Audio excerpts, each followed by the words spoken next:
I'm actually standing in front of the Ohio State Capitol building, which you can see behind me in Columbus, Ohio. This state voted decisively for Trump. And really, I mean, if you look at the results thus far, even though many states are still contested, what's really emerged clearly is that voters across the country have chosen Republicans more than Democrats for the House and the Senate, which means that it's still going to be a Republican-controlled Senate and a Democrat-controlled Congress, but with fewer Democrat congressional seats. And actually, as Fox News pundits were putting it this morning, basically the country opted Republican, but didn't like Trump enough. And something like 51 or 52% of voters who said they voted for Biden weren't positively voting for Biden, they were voting against Trump. So you got the sort of right-leaning Fox News pundits noting that the result reflects Trump's unpopularity compared with the Republicans' unpopularity.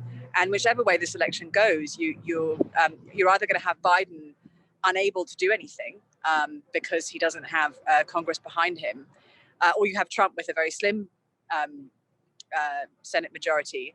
And it's not really a vote for anything different, as far as I can tell.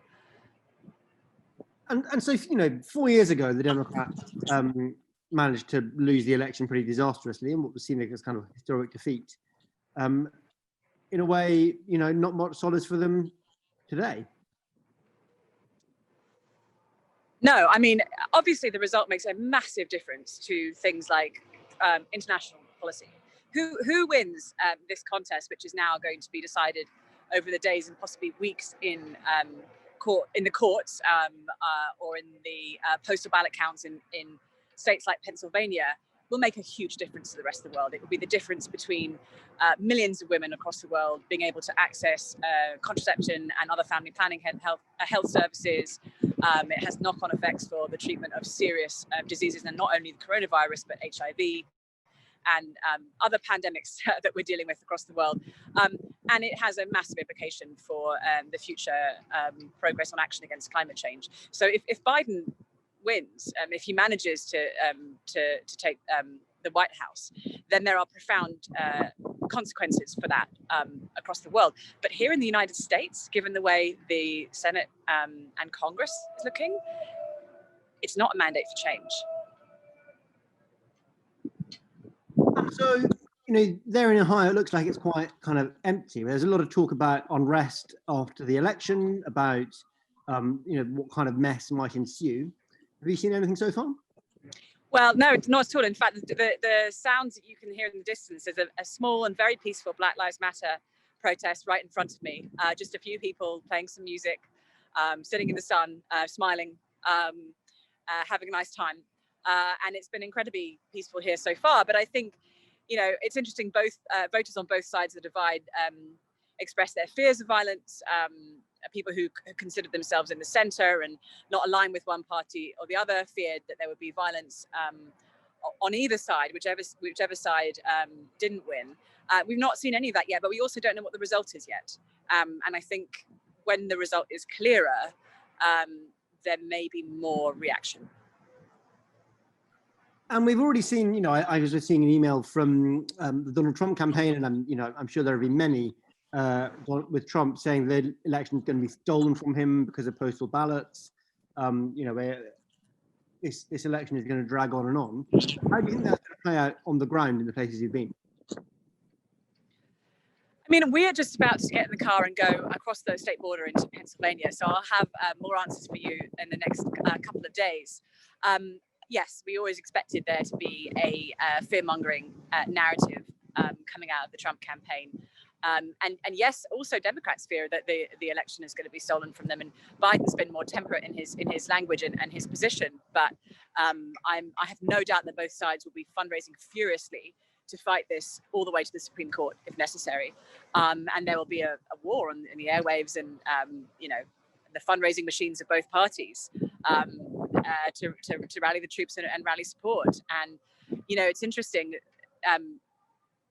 I think either way, this country is just going to remain bitterly divided, mistrusting of the other side, mistrusting of what they read and see and hear, and what the so-called authorities or establishment tells them, where, you know, the establishment being defined differently depending on who you are and what your context is and what your perspective is.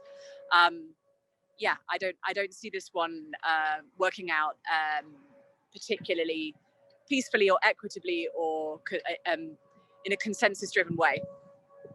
And one final question. I think a lot of our kind of readers and viewers in Europe are really struggling to understand who all these many tens of millions of Trump voters are. You know, who's watched the last 4 years of Trump and chosen to vote for 4 more. And so, you know, you spent the last week or so in Trump supporting states, states which it looks like have voted for Trump yesterday. Who are these people? Well, I think it's funny. I mean, everyone knew who Trump was before 2016. There was no question about who he was, what he stood for, and the people who found him offensive then find him offensive now. That hasn't really changed. To your answer of who are these Trump supporters, who are these tens of millions of Trump supporters, they are everything from the people I met in the countryside of Kentucky who believe in QAnon conspiracies, through to Wall Street executives, through to people who describe themselves as independent voters but like what he's done for the economy, like the tax cuts, like his foreign policy. They are people who often find him quite personally offensive and they don't like his style. They are people who love his style and think he says it how it is. They are fathers, mothers, grandparents, children, aunts, uncles. Many of them are religious, many of them are not religious. Many support LGBT rights, many don't. Many support women's right to choose and legal and safe abortions. For many others, it's a defining issue, and that they will vote only on the basis of the fact that Trump is going to be backing their cause, which is outlawing abortion in this country. You know, they are as diverse and plentiful as this country, and I think it's really important to remember that. I've spent the last week in Kentucky and Ohio, and I have met as many different Trump supporters as you could possibly imagine, who are motivated by very, very different reasons, speak from different contexts and perspectives. And that really needs to be better understood by those outside this country. It's, yeah. A minor debate on the OD Live blog between me and our colleague, also called Adam, about whether or not it's appropriate to describe them as fascists, in which I was saying that, you know, ultimately, no matter what you think, if you vote for a fascist, you are a fascist, because politics is about what you do, not what you think. Should we or should we not understand Trump voters as fascists? I don't think it's a particularly helpful term to use at this time. I think certainly if you're trying to persuade anyone that it might be a good idea to not vote for Trump and not vote Republican, then calling them fascists is about the least smart way you could go about doing that, describing them and speaking to them. On the other hand, is there, does America have a system which at its core and its history was fascist in terms of the way that it divided races and categorized them and treated them? And I do think that the deep, searing history of racial injustice in this country can be quite comfortably compared with the fascism of Europe in the 1930s and the fascist ideologies that that were around in Europe at that time. No, I don't think every single mother, father, and child who voted for Trump is a fascist. But do I think that it's a useful term to describe the president? I don't know. I don't want to answer that question. You're going to have to cut this out. What's a good way of putting this? Because I don't want to be like, yeah, he's a fucking fascist.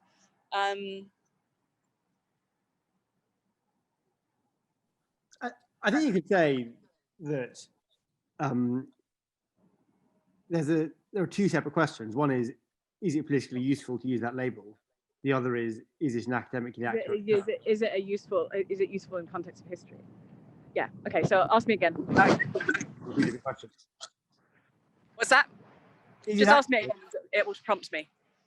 So we've been having a debate on the OG Live blog about whether it's appropriate to describe Trump's voters as fascists. How would you respond to that question? Well, I don't think it's particularly useful or strategically or tactically smart to go around calling a lot of the people that I met over the last days and weeks and months fascists. I think that's quite likely to push them away. If you're trying to win them over and persuade them not to vote for Trump or for Trump-like policies or presidents in the future, calling them fascists is probably the worst way to get them to see your point of view. Do I think that it's a historically useful term to describe the searing history of racial injustice in America more broadly since its foundation? Yes, I think there's some really persuasive thinkers and arguments out there, like Sarah Churchwell, the historian, who make that case very powerfully. Do I think that Trump's presidency and his policies have fascist tendencies or leanings? Yes, I think you can point to the incarceration of undocumented migrant children on the borders and other things like that. And again, Fintan O'Toole wrote about this very powerfully and draws some very stark historical parallels there. But is it tactically or semantically useful if you're trying to win over the many people across this country who I've spoken to voted for Trump? No, I don't think so.